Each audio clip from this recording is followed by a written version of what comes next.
Dự đoán tương lai, mặt trời sẽ bất tỉnh. Vào năm 2030, các nhà khoa học cảnh báo trái đất có thể sẽ rơi vào kỳ băng hà mini. Daily Mail hôm 10 tháng 7 đưa tin một nghiên cứu mới đây đã đưa ra dự đoán chu kỳ của mặt trời giữa năm 2020 và 2030 sẽ gặp những biến động dẫn tới một hiện tượng được gọi tên là Maunder Minimum, tiểu băng hà từng xảy ra trong khoảng thời gian từ 1646 tới 1715. Mô hình mới của chu kỳ mặt trời trong khoa học hiện đại đang tạo ra những dự đoán chính xác chưa từng thấy về sự mất quy luật trong 11 năm qua của mặt trời. Điều đó dựa trên những hiệu ứng trong hai lớp của mặt trời, trong đó một lớp gần với bề mặt và lớp còn lại sâu bên trong vùng đối lưu của nó. Theo kết quả nghiên cứu của giáo sư Valentina Chakova công bố tại Hội thảo Thiên văn quốc gia tại Llandudno, xứ Wales, những dự đoán từ nghiên cứu mô hình mới nói trên cho thấy hoạt động của mặt trời sẽ giảm 60% trong những năm 2030 xuống mức tương đương như trái đất đã từng chứng kiến trong thời kỳ tiểu băng hà, bắt đầu năm 1645. Theo đó, chu kỳ này sẽ bắt đầu vào năm 2022. Và tới chu kỳ tiếp theo từ 2030 tới 2040, hoạt động của mặt trời sẽ giảm thêm đáng kể và tới mức mặt trời gần như đi vào bất tỉnh, đánh dấu thời kỳ tiểu băng hà. Hồi năm ngoái, các nhà khoa học cảnh báo mặt trời đang hoạt động ở mức thấp nhất trong 100 năm qua và tình trạng đó có thể khiến nhiệt độ trên địa cầu giảm. Cơ quan hàng không vũ trụ Mỹ NASA năm 2013 cũng cảnh báo một hiện tượng bất thường đang xảy ra trên hệ mặt trời. Theo NASA, lẽ ra 2013 là năm mà hoạt động của mặt trời đạt mức cao nhất trong chu kỳ 11 năm. Tuy nhiên, các bức ảnh mà họ thu thập cho thấy mặt trời hoạt động tương đối yếu. 6 lời tiên tri của bà Vanga về vận mệnh thế giới trong năm 2022. Mới đây tờ Sloboda của Nga đã công bố một số lời tiên tri của bà Vanga về vận mệnh thế giới trong năm 2022. Trong đó có lời tiên tri liên quan đến một loại virus mới. Bà Vanga 31 tháng 1 năm 1911-1996 là nhà tiên tri mù có nhiều lời sấm truyền gây rúng động thế giới. Bà được cho là đã đoán chính xác sự trỗi dậy của tổ chức nhà nước Hồi giáo tự xưng IS, vụ tấn công khủng bố 11 tháng 9 năm 2001 ở Mỹ và vụ đắm tàu ngầm quốc của Nga năm 2000. Trước khi qua đời vào năm 1996, bà Vanga còn đưa ra một loại lời dự đoán về vận mệnh thế giới trong tương lai. Vài năm trở lại đây, các nhà nghiên cứu lần lượt công bố các dự báo của nhà tiên tri mùa qua từng năm. Mới đây, tờ Sloboda của Nga đã công bố 6 dự đoán về vận mệnh thế giới trong năm 2022 của bà Vanga. Những lời sấm truyền này của nhà tiên tri mù chưa biết có trở thành sự thật hay không nhưng đang nhận được rất nhiều sự quan tâm. Vậy 6 lời tiên tri đó là gì? 1. Con người sẽ quen với một loại virus mới. 2. Hai nhân vật quan trọng được sinh ra. 3. Nhiều thảm họa thiên nhiên xảy ra. 4. Sao mộc có hoạt động đáng chú ý. 5. Có hai dòng tiền, các hướng là Đông và Tây, nước Nga trở nên giàu có, Trung Quốc thành siêu cường. 6. Những biến động về chiến tranh nổ ra trên thế giới. Lời dự đoán đầu tiên của nhà tiên tri mù dường như đang chỉ điểm vào mối quan tâm hàng đầu của nhân loại hiện nay là đại dịch Covid-19. Bà Vanga nói rằng loài người sẽ quen với một loại virus mới. Bà không nói chính xác điều này sẽ xảy ra như thế nào, với sự giúp đỡ của hành động tiêm chủng hay miễn dịch tự nhiên. Nhưng bà khẳng định loài người sẽ quen. Bà Vanga dự đoán trong năm 2022 sẽ có hai nhân vật quan trọng của thế giới được sinh ra. Tất nhiên điều này sẽ phải đợi rất nhiều năm sau để kiểm chứng.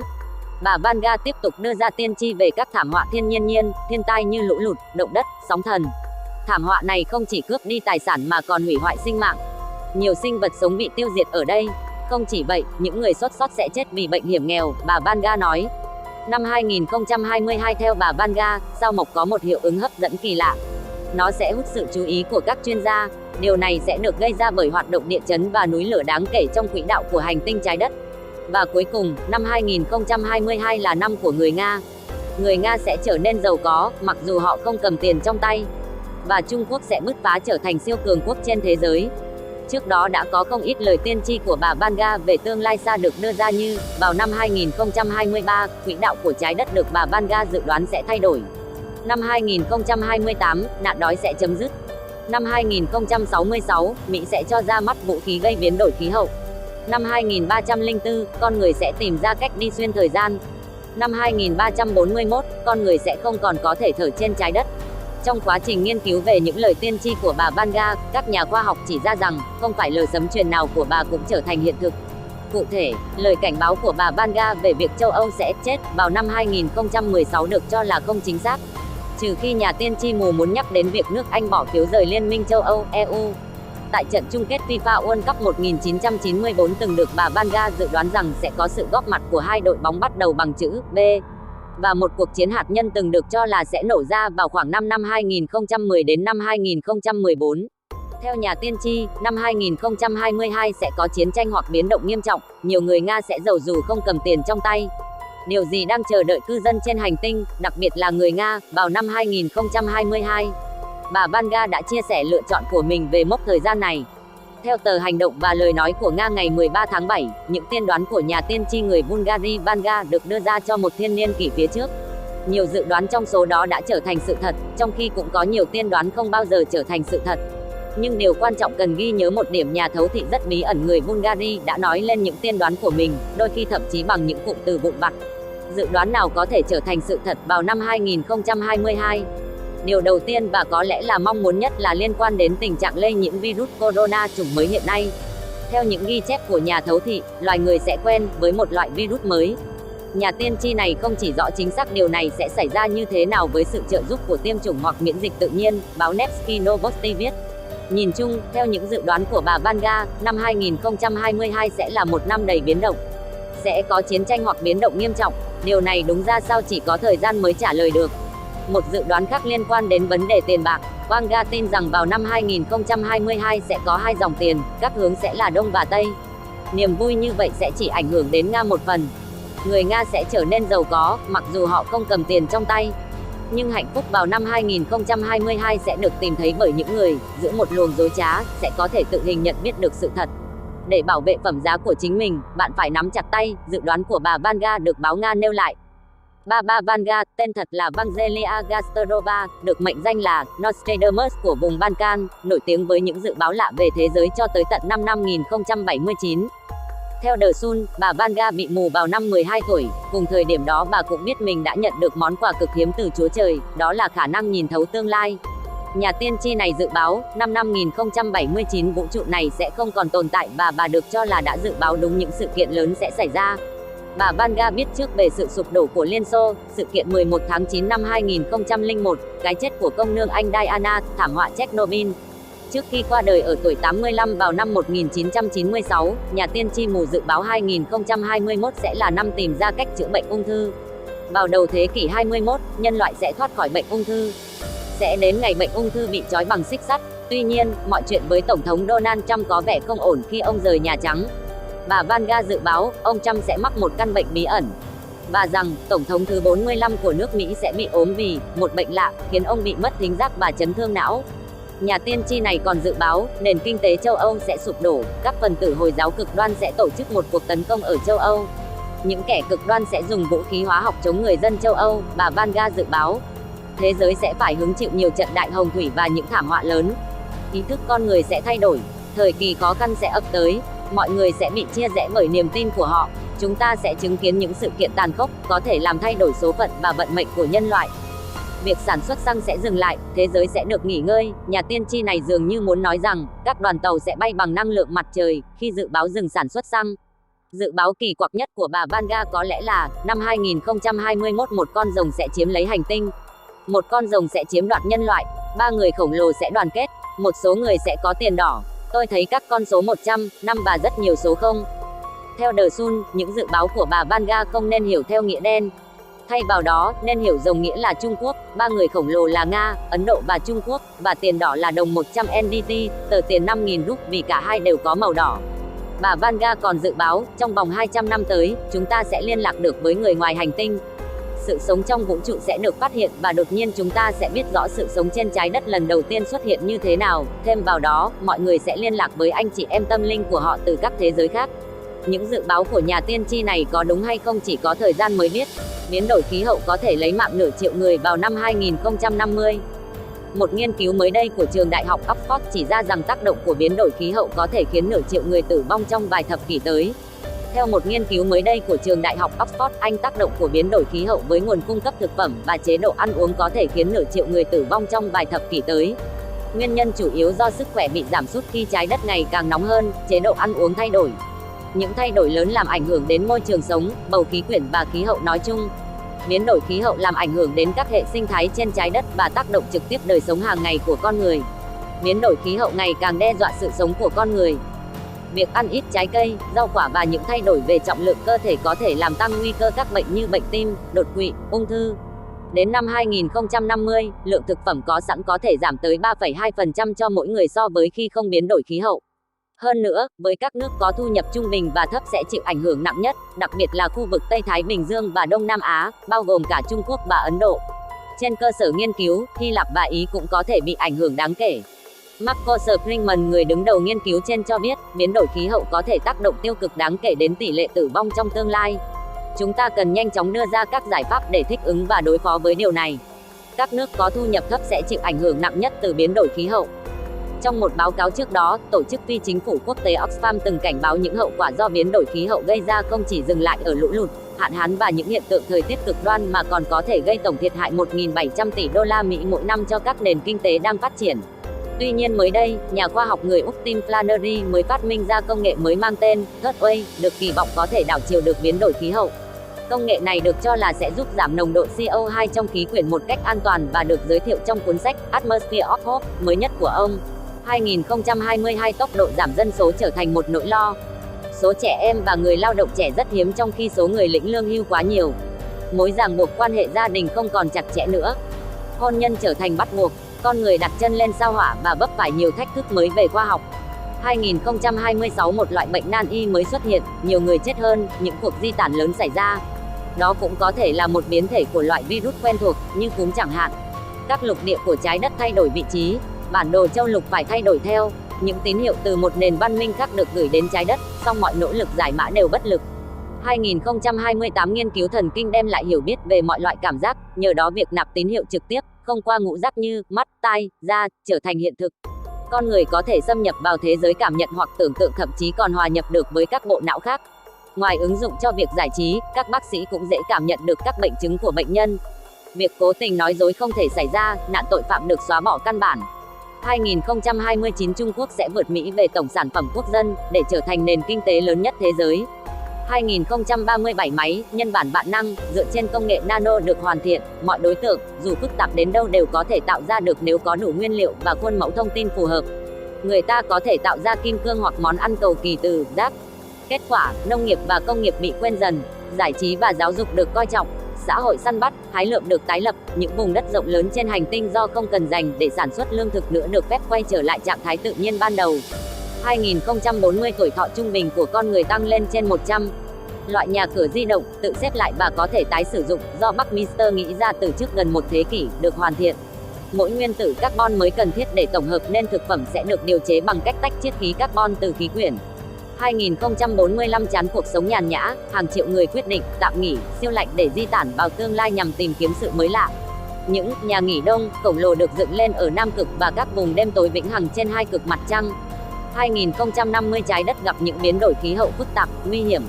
Các nhà khoa học bắt đầu xây dựng những làng xóm vũ trụ có người máy phục vụ, duy trì sự sinh sống trên mặt trăng, nơi con người sẽ sống được lâu hơn nhờ trọng lực mặt trăng yếu hơn trái đất nhiều lần. 2059 con người có thể khám phá được sự sống ở một hành tinh xa. Ngày 4 tháng 10, tròn 100 năm phóng vệ tinh Sputnik sẽ được nhân loại tổ chức kỷ niệm không những trên trái đất, mà cả trên mặt trăng, sao Hỏa, vệ tinh Europa, Ganymede và Titan cũng như quỹ đạo vòng quanh sao Kim, sao Hải Vương và sao Diêm Vương. 2061 dân số thế giới trở lại mức 5,5 tỷ người. Sao chổi Hurley có thể quay lại, con người lần đầu tiên đổ bộ lên tâm sao.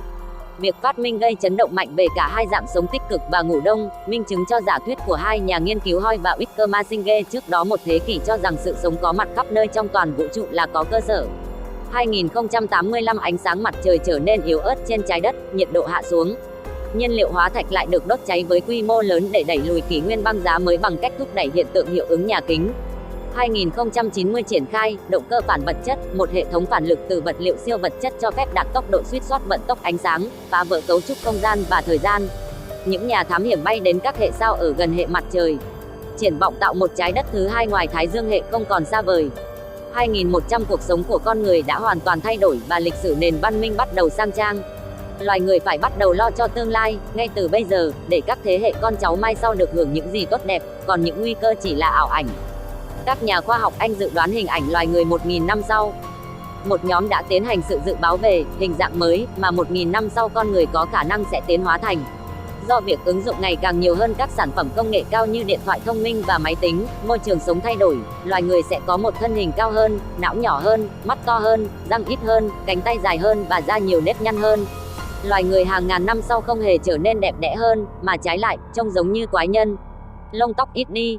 Sự phát minh ra hệ thống sưởi ấm trung tâm và quần áo giữ ấm công nghệ cao cũng đồng nghĩa với nhu cầu tự giữ ấm của cơ thể loài người sẽ giảm đi, lông tóc trên người sẽ ít đi, thậm chí là không còn. Da chảy xệ. Tương lai tầng ozone có thể sẽ biến mất, ánh sáng mặt trời trực chiếu quá nhiều sẽ làm cho da bị sệ và xuất hiện nhiều nếp nhăn. Răng ít đi, miệng nhỏ lại. Do thức ăn được chế biến ngày càng mềm hơn, lượng thời gian răng cần để nhai và cắn thức ăn sẽ ít hơn, nên răng của loài người tương lai cũng sẽ ít đi.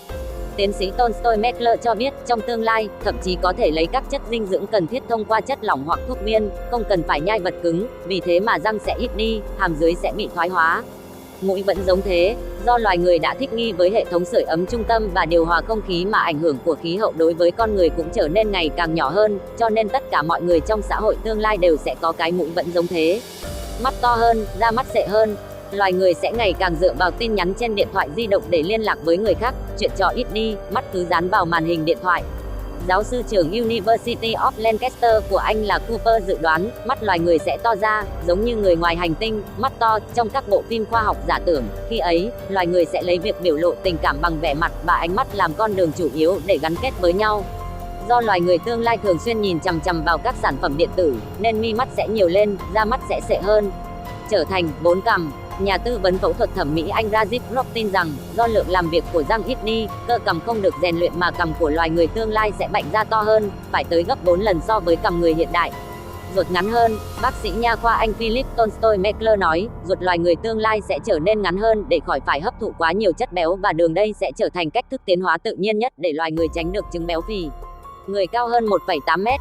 Lời dự đoán của nhà liệu pháp chỉnh xương Jerry Tellian ở Bắc London cho biết, do loài người không ngừng được cải thiện về dinh dưỡng và khoa học chữa bệnh, nên chiều cao của mỗi người sau 1.000 năm nữa sẽ ở vào khoảng 1,82 m đến 2,13 m.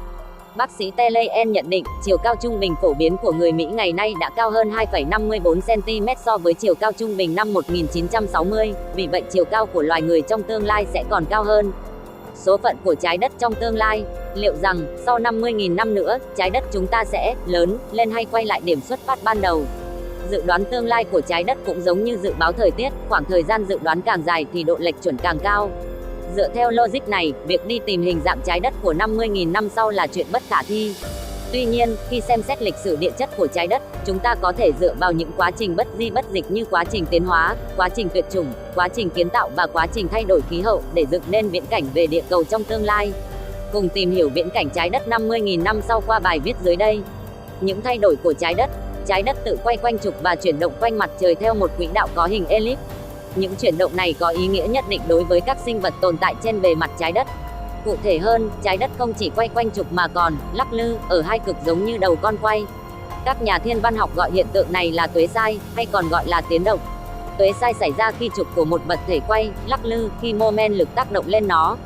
Hiện tượng này thay đổi trục của trái đất theo chu kỳ 26.000 năm một lần. Hiện tại, Bắc cực hướng về Polaris sao Bắc cực. Trong vòng 13.000 năm nữa, sao Vega, sao Bạch Minh sẽ thay thế cho vị trí của sao Bắc cực và 50.000 năm sau, trái đất sẽ hoàn thành 2 chu kỳ tuế sai, điều đó có nghĩa là chúng ta lại trở về vị trí ban đầu. Hơn thế nữa, chúng ta có thể nhận thấy rõ ràng độ lệch quỹ đạo và trạng thái nghiêng của trái đất. Sau chu kỳ 97.000 năm, quỹ đạo trái đất đã thay đổi từ dạng tròn sang dạng elip. Trong khi đó, độ lệch của trục trái đất cũng xê dịch từ 22,1 độ thành 24,5 độ. Những thay đổi này đã tạo ra ảnh hưởng rõ rệt tới năng lượng mặt trời chiếu xuống địa cầu. Trong quá khứ, trái đất đã từng trải qua kỷ băng hà kéo dài 100.000 năm với lớp băng dày che phủ khắp lục địa. Giữa giai đoạn này xuất hiện thời kỳ gian băng. Gian băng là giai đoạn ấm hơn so với các giai đoạn băng giá thuộc kỷ băng hà. Mặc dù mặt đất vẫn giữ một lớp băng dày song không quá khắc nghiệt so với các thời kỳ khác. Đây là giai đoạn khí hậu ôn hòa kéo dài hàng triệu năm. Tuy nhiên, các nhà khoa học dự đoán, trái đất hiện đang ở giữa thời kỳ gian băng và sẽ phải đối mặt với kỷ băng hà trong tương lai xa. Nhiều nhà khoa học cho biết, kỷ băng hà tiếp theo sẽ hoành hành trên trái đất trong vòng 80.000 năm tới. Vì vậy, trái đất được dự đoán sẽ trở thành nơi vô cùng lạnh lẽo với băng tuyết phủ lên tất cả các khu vực sau 50.000 năm. Tương lai trái đất từ ấm áp tới băng giá, rồi núi lửa sẽ phun trào. Nhiều người đặt ra câu hỏi là, vậy hiện tượng nóng lên toàn cầu sẽ ảnh hưởng như thế nào đến viễn cảnh tương lai đầy băng giá của trái đất? Về lâu dài, hiện tượng này không có ảnh hưởng lớn nhưng trong ngắn hạn, con người có thể nhận thấy rõ ràng những hệ quả trầm trọng của việc trái đất nóng lên, lượng carbon dioxide trong không khí đạt mức cao nhất trong vòng 650.000 năm. Carbon dioxide khiến năng lượng mặt trời không thể bức xạ trở lại không gian, làm cho trái đất càng trở nên nóng hơn. Nhiệt độ trung bình thậm chí còn tăng lên vài độ, khiến cho băng hà tan chảy, mực nước biển dâng cao và làm ngập các vùng ven biển. Các đại dương cũng nóng lên và nồng độ axit trong nước biển tăng cao. Điều này dẫn đến cái chết hàng loạt của các rạn san hô ngầm, những loài sống dưới đại dương cũng phải đối mặt với nguy cơ tuyệt chủng. Trên mặt đất, 1/4 các loài động thực vật sẽ biến mất. Trong vòng 50.000 năm nữa, chúng ta sẽ phải đối mặt với một thảm họa khiến cho vận mệnh của trái đất thay đổi. Thảm họa đó có thể là một tiểu hành tinh hoặc sao chổi đâm vào trái đất, hay một trận hồng thủy sẽ cuốn phăng đi sự sống của địa cầu. Bên cạnh đó, các nhà địa chất cho rằng, quá trình phun trào núi lửa xảy ra 50.000 năm một lần, núi lửa phun tro và khói vào khí quyển, khiến ánh sáng mặt trời không thể chiếu xuống mặt đất trong vòng từ 10 đến 15 năm. Điều này gần giống với sự kiện xảy ra 251 triệu năm trước. Sức hủy diệt của núi lửa đã từng khiến cho loài khủng long tuyệt chủng, 95% sinh vật biển và 70% động vật xương sống trên mặt đất biến mất vào cuối kỷ phấn trắng. Tuy nhiên, không thể phủ nhận rằng, loài người đã và đang tiếp tục quá trình tiến hóa. Theo một số nhà khoa học, trong vòng 10.000 năm qua, loài người đã tiến hóa nhanh gấp 100 lần. Vì vậy hãy trông đợi rằng, con người sẽ có những điều chỉnh cần thiết để thích ứng với sự thay đổi của điều kiện sống trên trái đất trong tương lai. Thế giới năm 2100 và lời tiên tri đáng sợ của NASA. Các chuyên gia thuộc cơ quan hàng không và vũ trụ Mỹ, NASA, vừa mới đưa ra lời tiên tri đáng sợ về thế giới năm 2100. Theo đó, NASA dự đoán sự thay đổi khí hậu của trái đất vào năm 2100. Khí hậu trái đất sẽ trở nên khắc nghiệt và có sự thay đổi nghiêm trọng do tình trạng nóng lên toàn cầu. Dựa trên số liệu lịch sử và mô hình khí hậu thu thập được, giới chuyên gia đã lập nên bản đồ dự đoán cấu trúc thời tiết, tình trạng hạn hán, lũ lụt ở các quốc gia trong tương lai. Cụ thể, theo số liệu đầu năm nay, các nhà khoa học NASA đo được lượng CO2 là 400 ppm. Tuy nhiên, đến tháng 7 năm 2100, lượng CO2 đạt mức kỷ lục 900 ppm, chiếm gần 0,1% bầu khí quyển. Nếu đến cuối thế kỷ này, lượng CO2 tăng gấp đôi thì phần lớn khu vực châu Phi, Nam Mỹ, Ấn Độ sẽ trải qua nhiệt độ trung bình khoảng 45 độ C.